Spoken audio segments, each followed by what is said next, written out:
And joining us now with this week's Look at Sports is Jess Burton. And Jess, it looks like another good week for the teams. Yeah, it was a really good week, John. Both the girls soccer team and the volleyball teams are looking to move their win streaks to double digits. And we were able to catch up with Coach Jackson and the captains of the golf team, as well as another player who did something pretty special on hole 8 over at Salem Muni last week. But let's kick things off today with the boys cross-country team. They're 3-0 in first place in the NEC South, and on October 1st, they ran against a depleted Revere team for a convincing 15-50 win. Adam Linsky placed first with a time of 18:08, followed closely by teammate A.J. Ernst in 18:09. Because Revere was down a few runners, it gave Coach Brian Heenan a chance to see what some of his young runners are made of, and he was impressed with what he saw. Underclassmen John Faya and Zach Phelan finished 4th and 5th in the race, and freshman Ethan Snook came in 6th. So the future looks bright for the Magicians, who had the top 9 finishers in the race. And the graphic here doesn't need to change much because the girls cross-country team also beat Revere by the same score, 15-50, and they are also undefeated and in first place. The volleyball team is totally dominating everybody that they've been playing lately. They're 10-0, obviously in first place with that record, and they are secure 4 games ahead of second. They blanked Lynn English for their 5th straight 3-0 win, but then they were driven to the brink a few days later at home against a pretty good Hamilton Wenham team. Mandy Dumais recorded 2 aces and 20 digs in the 3-2 win. Then the ladies went back to Lynn, this time to shut out the Classical Rams behind 22 Emma Bushman assists. And the girls finished the week up in Danvers with a 3-1 victory over the Falcons with 11 Allie Capole kills, 39 Emma Bushman assists, and 26 Mandy Dumais digs. The boys soccer team is 6-3-2 and 1 game behind Swampscott for first place. The guys had a couple easy games to begin the week, shutting out both Lynn English and Lynn Classical. The English final score was 2-0 with goals by Gianluca Aquafreda and Will Gaddis, and then Lucas Copperman's 2 goals helped Marblehead slide past Classical 3-0. Another key to the Magicians' success this season is the consistent goaltending by 2 underclassmen, sophomore Andrew Wanstall and freshman Joey Ferrucci. Andrew shut out English this week, and Joey, as we've heard in the past, is well capable of shutting teams out and did so again against Classical. On October 7th, in a clash with Danvers Falcons at Piper Field, the Magicians fell 2-1. And MHTV covered this game thanks to our community partner National Grand Bank, and we'll show it Tuesday, October 13th at 7 p.m. and Saturday, October 17th at 2:30 p.m. Win-win, lost tie, win-win, lost tie. Are you with me? That's the field hockey team's last 8 game results. And ironically, the losses and ties were by the same scores, and it's all goose eggs for the Headers. 2-0 losses and 0-0 ties. The team had the 2 wins last week, which only means that the loss and the tie are this week's scores. It was a 2-0 loss to Gloucester on the 2nd, and then a 0-0 tie with Swampscott on the 5th. But the girls had plenty of chances in the game against Swampscott. They had 15 shots on goal to Swampscott's 1, and just couldn't get the win.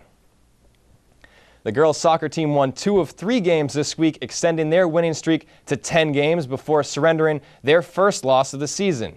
And even at 10-1 overall and 8-1 in the NEC South, they're just 1 win ahead of Swampscott right now, fighting for first place. The girls have the best goals scored to goals against percentage in the league by a long shot. And they added to that differential this week with back-to-back 9-0 wins against Lynn English and Lynn Classical. Meg Ryan, Sarah Cullen, and Megan McCarthy each had a pair of goals in the win against the Lady Rams. The first loss of the Magicians season came on October 7th at Danvers 2-1 in a game that was decided in the final seconds by a Danvers goal. Garrett Keogh threw for 3 touchdowns and Jason Lopez rushed for 2 in a solid 34-14 road win Friday night for the football team against the Peabody Tanners. It improves their record to 3-1 overall, tied with Beverly for first place in conference at 2-0, but Beverly is 4-0 overall, and they're up next for the Magicians. The golf team shot 2 great games this week, winning both and improving to 6-3. They were able to beat Salem 43-29 on October 6th and then handed first place Gloucester their first loss of the season, 37-35. Gloucester's now just 1 win ahead of the Magicians in the standings. And the team owes a lot of its success this season to top golfers and captains Owen Piccirillo and Josh Tassinari, who continue to improve each time they tee off. First-year coach Bob Jackson's very confident in his guys and thinks that if everyone can continue to play well, that the Magicians have a great shot the rest of the way. All right, Coach, you've got a lot of coaching experience over the years, but how's your first year as golf head coach? It's been an interesting curve. I've been leaning on these two guys quite a bit to help me out because of their experience over the last 3 years, and I've had both Josh and Owen on hockey, so they're familiar with me, and I think the three of us have worked together pretty well, and I guess right now I'm still learning, so I'm probably give myself a C at this point, but hopefully get better as the last 2 weeks approach. All right, Coach, you've had an up and down start. Had I told you in the preseason that you'd be 4-3 through your first 7 matches, what do you think your thoughts would have been? Well, I kind of set our goals high. I was hoping that we'd maybe be 5-1, 5-2 at this point, but I'll take 4-3. The guys have been working hard. We've been doing some extra work. This is a big week coming up for us. We play Salem today. We play Gloucester tomorrow, and then we have Winthrop on Thursday. So if we can have a great week here, it'll put us right back where we need to be for the rest of the season. You just mentioned Gloucester. They're the team ahead of you in first place. They're undefeated, 6-0. You play them twice in the next 2 weeks. How can you get wins? Well, I think the guys just have to eliminate some of the mistakes they've been making. Everyone on this team, we've kept 12 guys on the varsity this year, and I've been telling all 12 players that I have a lot of confidence in all of them, and we just try to go with the right 8 for each match, and we just have to eliminate some of our errors. If we can eliminate some of those errors, I think we got a real good shot at anyone we play. And these guys are true leaders here, but who are some other guys that are going to lead your team into the playoffs, hopefully? Well, these two gentlemen are seniors, have really helped out. Their experience has been, I just can't tell you how positive they've been to the team. We have several juniors. Will Thompson's been playing very well. Chris Partham's been playing well. We got 3 freshmen, Will Cleary, Sam Thompson, Brendan Locke, that have been playing very well, and we have some sophomores that have contributed. So we have a well-blended team, and like I said, the guys all get along together, and it's a compliment to these two. Sounds like a good group. Good luck the rest of the way. Thank you very much. All right, Owen, you're a leader on this team, have been all year. How can you keep the team confident, or how have you been keeping the team confident through an up and down start? This year, we're kind of a young team this year, so it's more about just keeping everyone kind of focused and confident and kind of getting them to calm down and just get comfortable in the matches. And you've played really well and really consistent, but what areas of your game do you think you can improve on as the season continues? I'm not sure there's a specific area. It's kind of different every day, to be honest with you, but it's more just being consistent as the season continues and just being consistent and staying consistent. All right, thanks, Owen. And Josh, you're another captain on the team. How can you guys start stringing some wins together? You go win-loss, it seems like.